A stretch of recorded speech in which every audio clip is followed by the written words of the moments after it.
Hi, everybody. Mitch Tanenbaum here. Thanks for joining me today. This is the security news update for October 2nd, 2022. In the security and privacy alert section, we have Sophos forcing a patch in their firewalls because the patch is being exploited in the wild. I think on balance, it's probably a better deal that they're doing that, especially since it's actively being exploited. Um, Mostly right now, it's being exploited in Asia, but I'm guessing that's only a short-term problem. Uh, they were notified of the bug by a customer. They did not find it themselves. So that's an interesting situation. Um, and Apple has removed a class of apps from their app store called pig butchering apps. I've reported about these before. It has nothing to do with animals and slaughterhouses. It has to do with a situation where uh, kind of it's a variation of a romance scam, a con job, and a cryptocurrency scam all rolled together.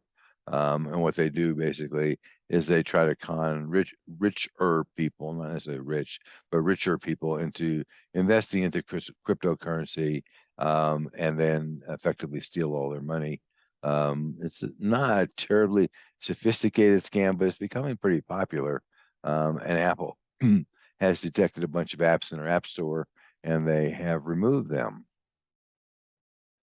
In the reference section, a number of brands are waking up and paying attention to the California Consumer Privacy Act, which you probably should too if you're not already doing that.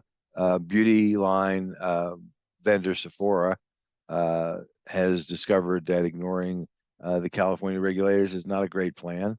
They agreed to a $1.2 million fine for not following the rules of CCPA.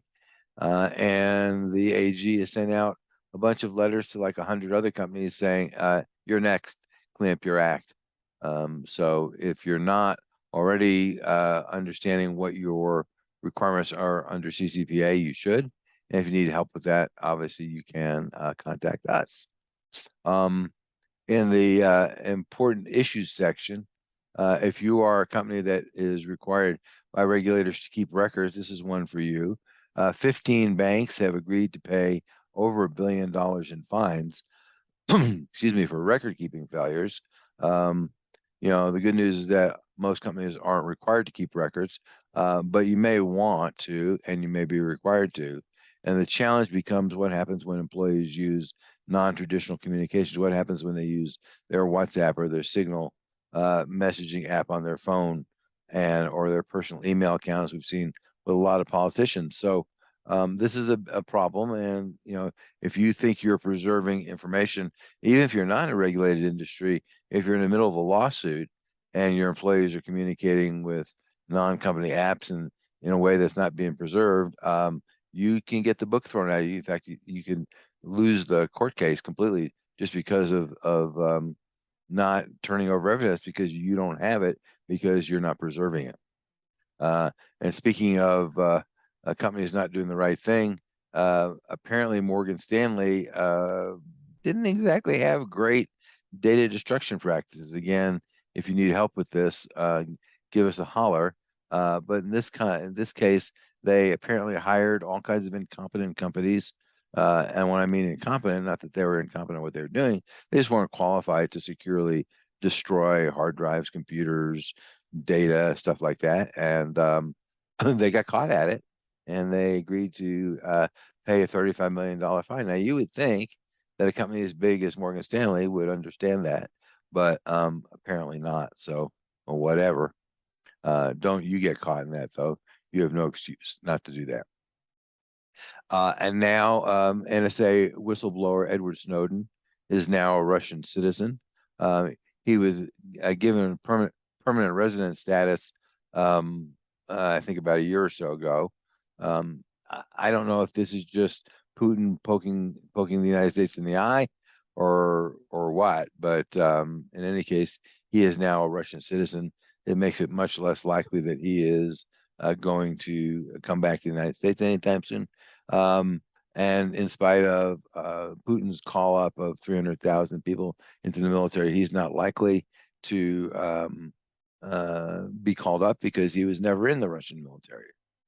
Um, Here's an interesting one. Facebook is now being sued for bypassing Apple security in order to be able to track users. Now, I've reported before that Facebook says they're losing billions of dollars in ad revenue because they can't go off and steal your data. And while I do feel sorry for Facebook, not really. Doing what they're doing is against the rules, against their agreement with Apple, and Apple's not terribly happy. So what they were doing is, and we've seen this with other companies too, they embed a browser inside their application and sort of force the user to use that embedded browser. It really takes some effort not to use the embedded browser. And when you do, that embedded browser doesn't capture the user's preferences. And as a result, they can go off and capture data. So, a simple way to deal with that is not to use Facebook's app. In fact, personally, I would uninstall it and just use the web version unless you're just so addicted to Facebook that you must do that. But if you're not, just use the web-based version of Facebook and call it good. And also, lastly, in the legal section, VPN providers are rushing to leave India as fast as humanly possible. India's government, I think this is probably the desired result, but I don't know. The Indian government is requiring VPN providers to obtain and retain customers' real identity information and all of their traffic for 5 years at the provider's cost. Of course, the reason why people use VPNs is to avoid all of that. The result is that all of the VPN providers are leaving the country, and anybody that's left, I wouldn't touch with a 10-foot pole. The good news is that you can use a VPN provider that's not based in India and still have your security, because the Indian government hasn't figured out how to go after VPN providers, say in Switzerland or someplace. But that doesn't mean they're not trying. So, that's the way that goes. In the breach category, Fast Company kind of got themselves in trouble. Their website got hacked. They used their website to push news to the Apple News feed. And after they got hacked, they took it down for a couple of days. But, as is sometimes the case with companies, they were in a rush to get their online presence back online, really didn't do a good job of understanding how the hackers got in and whether they were still in there. So a few days later, they brought the site back online. The hacker apparently got really annoyed at that move, and they figured out that there was a link between Fast Company's website and their Apple News feed, and so they pushed racist and obscene messages to the Apple News feed, which of course embarrassed Apple. At that point, Apple had enough of Fast Company and shut off their link from their side of the equation, and now Fast Company is left to figure out what to do.